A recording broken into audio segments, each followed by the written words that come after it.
Heç belə bir hissə qapılmısınız ki, sanki həyatınız sizin yazdığınız bir ssenari deyil, sanki görünməz bir qüvvə sizin yerinizə qərarlar verir, sərhədlər çəkir. Bax, bugün biz məhz o gizli ssenarini, o görünməz proqramı üzə çıxaracağıq və onu necə yenidən yazacağımızı öyrənəcəyik. O hissi yəqin ki, çoxumuz tanıyır, elə deyilmi? Maliyyə vəziyyətinizi yaxşılaşdırmaq istəyirsiniz, amma nəsə alınmır. Karyerada irəli getmək istəyirsiniz, amma sanki bir divara dəyirsiniz. Hər dəfə eyni səhvlər, eyni nəticələr. Sanki bir təkərin içində fırlanırsan, amma heç yerə çatmırsan. İndi deyəcəyim fikir bəlkə də sizə biraz qəribə gələcək, hətta şok edəcək. Bəlkə də problem heç sizdə deyil. Bəlkə də bütün bu uğursuzluqların səbəbi sizin şuurunuzdan kənarda işləyən və hələ uşaqlıqdan sizə yüklənmiş bir kompüter proqramıdır. Gəlin baxaq, bu proqram nədir və onu necə idarə edə bilərik? Yaxşı, bəs bu hər şeyi idarə edən, amma gözə görünməz olan proqram nədir əslində? Gəlin adını qoyaq və onun həyatımızın hər sahəsinə necə sızdığını anlayaq. Baxın, paradigma sizin həyatınızın əməliyyat sistemidir. Sizin avtopilotunuzdur. Siz səhər yuxudan durandan axşam yatana qədər etdiyiniz hərəkətlərin, verdiyiniz reaksiyaların, hətta qazandığınız pulun miqdarının təxminən 95%-ni məhz o idarə edir. Ən qorxulusu da nədir bilirsiniz? Bütün bunları sizdən heç icazə almadan tam avtomatik rejimdə edir. Bəs bu proqram bizim beynimizə necə yazılır? Və ən əsası, kim yazır? Hər şey hələ biz doğulmamışdan əvvəl əcdadlarımızdan gələn genetik kodlarla başlayır. Sonra uşaq vaxtı ətrafımızdakilardan, ailəmizdən, müəllimlərimizdən eşitdiyimiz hər bir fikir bu proqramı daha da möhkəmləndirir. Pul çətinliklə qazanılar. Varlı olmaq üçün gərək fırıldaqçı olasan. Bu cümlələr sizə tanış gəlir, elə deyilmi? Bax, bu təkrarlar zamanla sizin beyninizdə dəyişməz bir həqiqətə çevrilir. Gəlin real bir misala baxaq. Məşhur spiker Bob Proctor. Onun hekayəsi paradigmanın nə qədər güclü olduğunu göstərir. Təsəvvür edin, 26 yaşındasınız, cibinizdə qəpik yoxdur, borc içindəsiniz və gələcəyə heç bir ümidiniz yoxdur. Bob Proctor nəs bu vəziyyətdə idi. Çünki onun daxili proqramı qıtlığa, uğursuzluğa və məhdudiyyətlərə köklənmişdi. Yaxşı, bəs niyə? Niyə dəyişmək istəyirik amma alınmır? Niyə hər dəfə yeni bir işə başlayanda, pəhrizə girəndə və ya pul yığmağa çalışanda bir müddət sonra hər şey əvvəlki vəziyyətinə qayıdır? Cavab, özümüzü sabotaj etməyimizdə gizlidir. Təsəvvür edin ki, siz ən son model bir proqramı, məsələn, maliyyə azadlığı proqramını köhnə bir kompüterdə işə salmağa çalışırsınız. Nə olar? Sistem çökər, elə deyilmi? Bax, həyatımızda da eyni şey baş verir. Biz şuurlu şəkildə bolluq istəyirik, amma şuur altımızdakı köhnə proqram qıtlığı proqramlaşdırılıb və bu iki proqram toqquşanda həmişə köhnə və güclü olan qalib gəlir. Bu, sanki bir maşının həm qaz, həm də əyləc pedalına eyni anda basmaq kimidir. Siz irəli getmək istəyirsiniz, amma daxili bir qüvvə sizi var gücü ilə geri çəkir.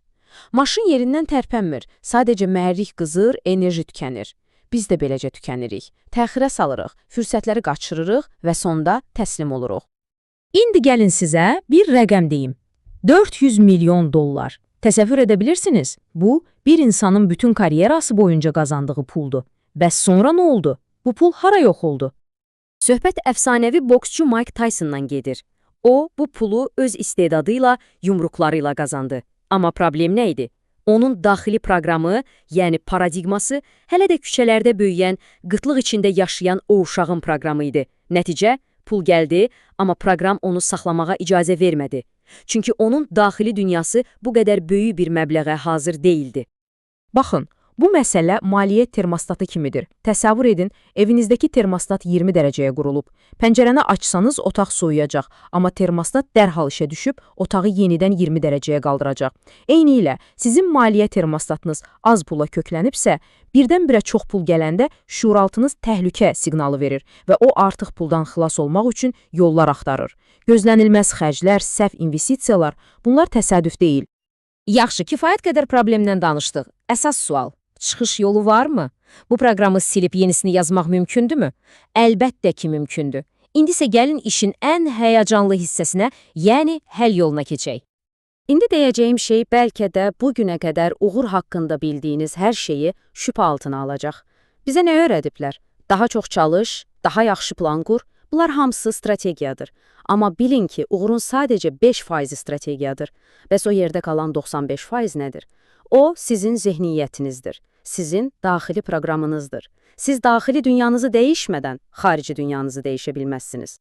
Buna belə baxın. Sizin özünüz haqqında təsəvvürünüz bir stəkan kimidir. Əgər siz özünüzü kiçik bir stəkan kimi görürsünüzsə, həyat sizə bir okean qədər uğur versə belə, o stəkana ancaq bir stəkanlıq su sığacaq. Qalanı daşıb gedəcək. Paradigmanı dəyişmək əslində o stəkanı böyütmək deməkdir. Yaxşı, bəs bu stəkanı necə böyüdək? Proqramı necə yenidən yazaq? 3 sadə, amma çox güclü addım var. Birincisi, dəqiq qərar verin. Kim olmaq istəyirsiniz? İkincisi, o insanın obrazına girin. O insan kimi düşünün, o insan kimi hiss edin. Üçüncüsü isə hərəkətə keçin. Bu, mən varlı olacağam demək deyil. Bu, mən artıq o insanam deyib, o insan kimi yaşamağa başlamaqdır. Bunun arxasında dayanan məntiq çox sadədir. Sizin şuuraltı zehniniz, o, reallıqla təxəyyülü ayıra bilmir. O, zarafat başa düşmür. Siz bir şeyi dəfələrlə, güclü hisslərlə təsəvvür edəndə, beyniniz elə bilir ki, bu artıq baş verib. Vəssalam, o, bu yeni reallığa uyğunlaşmaq üçün hər şeyi etməyə, həyatınıza lazımi insanları və fürsətləri çəkməyə başlayır. Artıq problemi bilirik, həll yolunu da. Əlimizdə bütün alətlər var. Bəs indi nəyə gözləyirik? Hansı möcüzənin baş verməsini? Ən yaxşı vaxt nə vaxtdır? Dünənidir. İkinci ən yaxşı vaxt isə elə indicədir. Baxın bu qum saatına. Altdakı qum sizin keçmişinizdir. Artıq axıb gedib, onu dəyişə bilməzsiniz. Üstdəki qum gələcəyinizdir. Amma o hələ sizin deyil. Heç olub olmayacağı da bəlli deyil. Bəs sizin olan nədir? Yalnız və yalnız o dar boğazdan keçən tək bir qum dənəsi. Yəni, bu an. Bütün gücünüz o tək dənədədir. Həmişə bir bəhanəmiz var, elə deyilmi? Sabah başlayaram, düzgün vaxt deyil, biraz pulum olsun sonra. Bunlar hamısı köhnə proqramın sizi yerinizdə saxlamaq üçün uydurduğu yalanlardır. Unutmayın, düzgün zaman gəlmir. Sizin dəyişmək üçün verdiyiniz qəti qərar düzgün zamanı yaradır. Qum saatı çevrilib və qum dənələri bir-bir axır. Hər bir dənə sizin həyatınızın bir anıdır. Bu anlarla nə edəcəksiniz? Köhnə proqramın sizi idarə etməsinə icazə verəcəksiniz, yoxsa klaviaturanı ələ alıb öz reallığınızı, öz hekayənizi yenidən yazacaqsınız? Seçim və bütün güc yalnız sizin əlinizdədir. İndi, bu an.